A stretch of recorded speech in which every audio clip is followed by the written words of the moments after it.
Peut-être. Mais enfin, contez-moi cette histoire.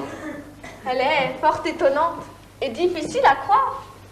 J'étais sur le balcon à travailler au frais lorsque je vis passer sous les arbres d'auprès un jeune homme bien fait qui, rencontrant ma vue, d'une humble révérence aussitôt me salue. Moi, pour ne pas manquer à la civilité, je fis la révérence aussi de mon côté. Soudain, il me refait une autre révérence. Moi, j'en refais de même une autre en diligence. Et lui, d'une troisième aussitôt repartant, d'une troisième aussi, j'y repars à l'instant.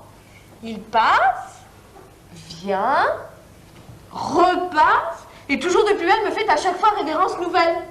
Et moi, qui tous ces tours fixement regardais, nouvelle révérence aussi je lui rendais. Tant que si sur ce point, la nuit ne fût venue, toujours comme cela je me serais tenue. Ne voulant point céder et recevoir l'ennui qu'il me pût estimer moins si que lui. Fort bien. Le lendemain, étant sur notre porte, une vieille m'aborde en parlant de la sorte. Mon enfant, le bon Dieu puisse-t-il vous bénir et dans tous vos attraits longtemps vous maintenir? Il ne vous a pas fait une belle personne afin de mal user des choses qu'il vous donne. Et vous devez savoir que vous avez blessé un cœur qui, de s'en plaindre, est aujourd'hui forcé. Ah, suppose Satan exécrable. Moi, j'ai blessé quelqu'un? Fis-je tout étonnée? Oui, dit-elle, blessé, mais blessé tout de bon. Et c'est l'homme qui hier vous vîtes du balcon. Hélas, qui pourrait, dis-je, en avoir été cause? Sur lui, sans y penser, fis-je choir quelque chose? Non, dit-elle, vos yeux ont fait ce coup fatal, et c'est de leur regard qu'est venu tout son mal. Et mon Dieu, ma surprise est fiche en seconde. Mes yeux ont-ils du mal pour en donner au monde? Oui, fit-elle, vos yeux, pour causer le trépas à ma fille, ont un venin que vous ne savez pas. En un mot, il languit le pauvre misérable. Et s'il faut, poursuivit la vieille charitable, que votre cruauté lui refuse un secours.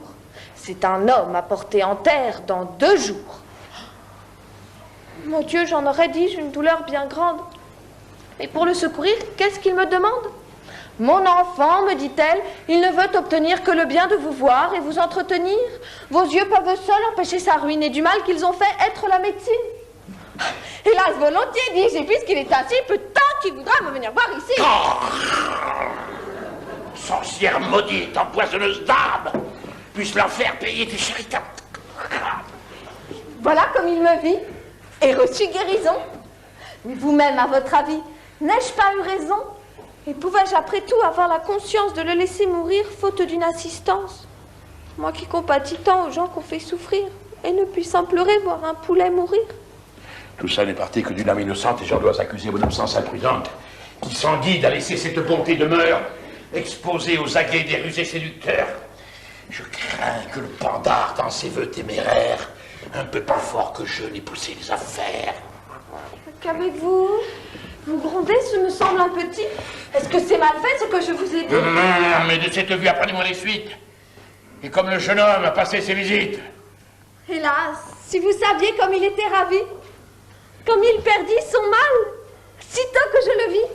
Oh, le présent qu'il m'a fait d'une belle cassette, et l'argent qu'on a eu notre Alain et Georgette.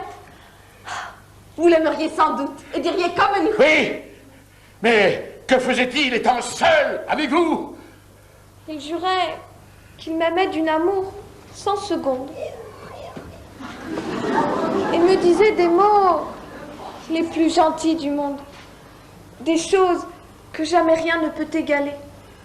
Et dont toutes les fois que je l'entends parler, la douceur me chatouille et là-dedans remue certain je ne sais quoi dont je suis tout émue. Au fâcheux examen d'un mystère fatal, où l'examinateur souffre seul tout le mal. Outre tous ces discours, toutes ces gentillesses, ne vous faisait-il point aussi quelques caresses? Autant! Il me prenait et les mains et les bras et de me les baiser, il n'était jamais là! Ne vous a-t-il point pris, Agnès, quelque autre chose? Ouf! Et il m'a... Ah! pris. Hein?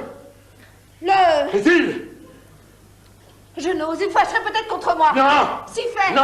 Jurez donc votre Ma foi foi. soit! Il m'a pris. Vous serez en colère. Non! Si. Non, non, non, diantre! Que le mystère! Qui vous a pris?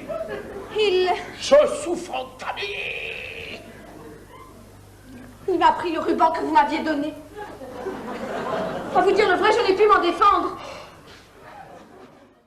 Passe pour le ruban. Et je voulais apprendre si vous n'avez rien fait que... vous baissez les bras. Comment est-ce qu'on fait d'autre chose? Papa! Et pour le guérir du mal qui le possède, n'a-t-il point exigé de vous d'autres remèdes? Non. Vous pouvez juger si l'on lui demandait que pour le secourir, j'aurais tout accordé.